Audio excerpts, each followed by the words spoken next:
চট্টগ্রামের চকবাজার থানার ব্যারাক থেকে ঝুলন্ত অবস্থায় এক পুলিশের এক এএসআই এর মরদেহ উদ্ধার করা হয়েছে। সকালে থানার ব্যারাকের বাথরুম থেকে ওহিদুর রহমানের মরদেহটি উদ্ধারের পরে হাসপাতালে নেওয়া হয়। তার গ্রামের বাড়ি নোয়াখালী। পুলিশ জানায় গতকাল নাইট ডিউটি শেষ করে সকালে থানার ব্যারাকে ফিরে আসেন তিনি। পরে বাথরুমে গিয়ে গলায় ফাঁস দিয়ে আত্মহত্যা করে। খবর পেয়ে সহকর্মীরা গিয়ে তাকে উদ্ধার করে চট্টগ্রাম মেডিকেল কলেজ হাসপাতালে পাঠায়। সেখানে চিকিৎসক ওহিদুরকে মৃত ঘোষণা করেন। কি কারণে এই মৃত্যু তা জানার চেষ্টা করছে পুলিশ। মরদেহ চট্টগ্রাম মেডিকেল কলেজ হাসপাতালে রাখা হয়েছে।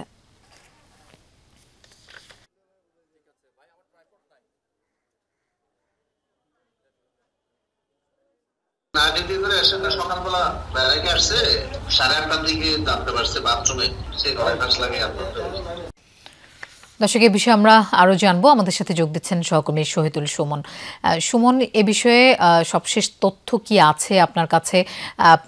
কোনো ধরনের তথ্য পাওয়া গেল কিনা?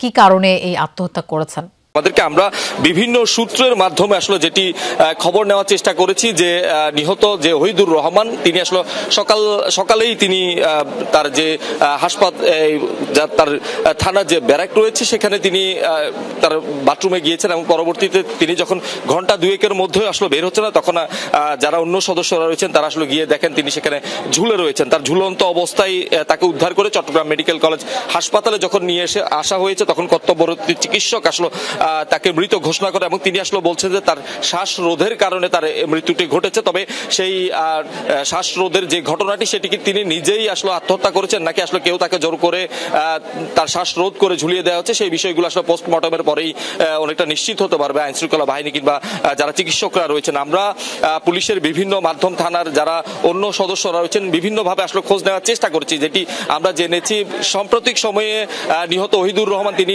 বরিশাল মেট্রোপলিটন থেকে চট্টগ্রাম মেট্রোপলিটন পুলিশে তিনি যোগদান করেছেন। তারপরে মাস দুয়েক হলো তিনি চকবাজার থানায় প্রদান হয়েছেন।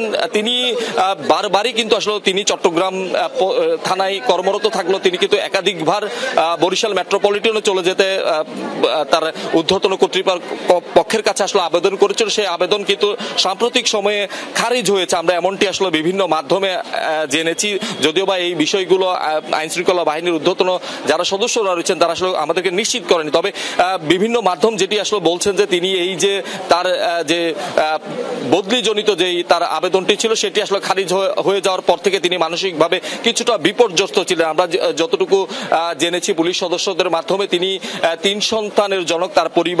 তার পরিবার দীর্ঘদিন ধরে পরিবার নিয়ে তিনি বরিশাল মেট্রোপলিটনে কর্মরত ছিলেন এবং সাম্প্রতিক সময়ে তিনি চট্টগ্রাম মেট্রোপলিটনে এসেছেন। তার গ্রামের বাড়ি আমরা যতটুকু জানি নোয়াখালীর কবিরহাটে। সব মিলে এখনো পর্যন্ত যেহেতু আইন শৃঙ্খলা বাহিনীর ঊর্ধ্বতন সদস্যরা এখানে এসে পৌঁছানি, তারা বলছেন তারা পোস্টমর্টম করছেন কি কারণে এই ঘটনাটি ঘটেছে সেই বিষয়গুলো আসলে তারা খতিয়ে দেখার কথা বলছে। তো এখনো পর্যন্ত পোস্টমর্টম হয়নি। যে মরদেহটি রয়েছে সেটি হাসপাতালে যে ইমার্জেন্সি সেইখানে আসলে এখনো পর্যন্ত রয়েছে।